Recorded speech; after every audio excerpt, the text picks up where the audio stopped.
আসসালামু আলাইকুম। সবাইকে নতুন একটি ভিডিও দেখার জন্য আমন্ত্রণ রইল। সাদবাবু তার মামির বাড়িতে এসে খুব খুশি হয়েছে।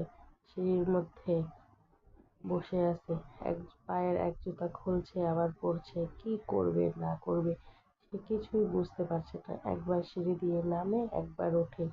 মোরগটার হাওয়া বের করে দিয়েছে, চোখ কসলাচ্ছে। তার নানু ভাই আসছে, দেখা যাচ্ছে তার নানু ভাইকে। পাশে তার মামি বসে আছে, তরকারি কাটছে। সাদবাবু এখন সিঁড়ি এই স্লিপারে উঠবে। একা একা উঠতেও পারে কিন্তু নামতে পারে না, ভয় পায়।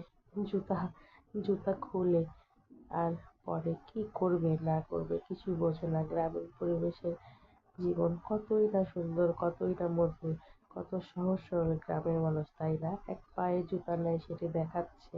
আর মুখে খাবার। খাবার খেতে আমার ছেলেটার অনেক সময় লাগে, 1 থেকে 2 ঘন্টা।